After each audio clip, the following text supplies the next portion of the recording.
দয়াল নবীজি মেরাজ রাতে দেখেন একটা লোকের পেট উহুদের পাহাড়ের সমান। সে এত বড় পেট নিয়ে তার দুইটা পা, এখন আপনাদের পা যেরকম এরকম না, ওই পা দুইটা আরো চিকন করে দিছে আল্লাহ।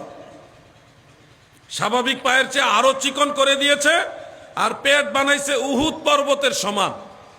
যারা উহুদ পর্বত দেখছেন না তারা বুঝবেন না এটা কত বড় পর্বত, কত বড় পাহাড়। এই মাথা ওই মাথা, আপনি হাইটা যেতে পারবেন না, এত বড়। ক্লান্ত হয়ে যাবেন। ক্লান্ত মানে কি? অসুস্থ হয়ে যাবেন, এত লম্বা পাহাড়, পাহাড়ি পথ আর গরম রাস্তা।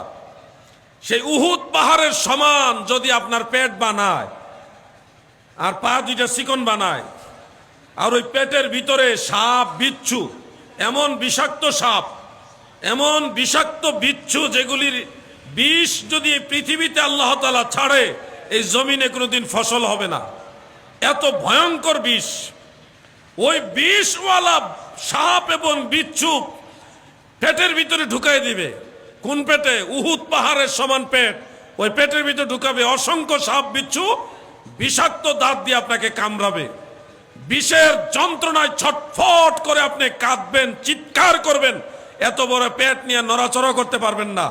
এরকম একটা দৃশ্য নবীজি জাহান্নামের ভিতরে দেখে জিবরিল আমিনকে প্রশ্ন করলেন, ও ভাই জিবরিল, এই লোককে, তার এত কষ্ট হচ্ছে কেন, সেইভাবে কাঁদছে কেন?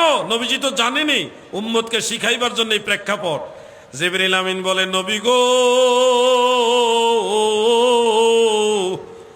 আপনার উম্মতের মধ্যে যারা সুদ খাবে, ঘুষ খাবে, তাদের জন্য এই আযাব আমার আল্লাহ তৈরি করে রেখেছে। আমি বুঝাইতে পারছিনি না? অনেকে বুঝবেন, কিন্তু এই মামলায় জড়িত আমি জানি। আপনি আল্লাহর কাছে মাপ চান, তাড়াতাড়ি করে ক্ষমা চান, অন্যথায় আমার মতো আপনার মতো বহু বীর বাহাদুর এই মাটির নিচে চলে গেছে। যারা একবার চলে গেছে আর আসতে পারে নাই, আপনিও পারবেন না। এই দুনিয়াটা এমন একটা জায়গা, বহু মানুষ আসছে আর গেছে, কেউ থাকতে পারে নাই। চাঁদপুরের একজন আলেম, তিনি একটা ছন্দ বলে আমার খুব ভালো লাগে।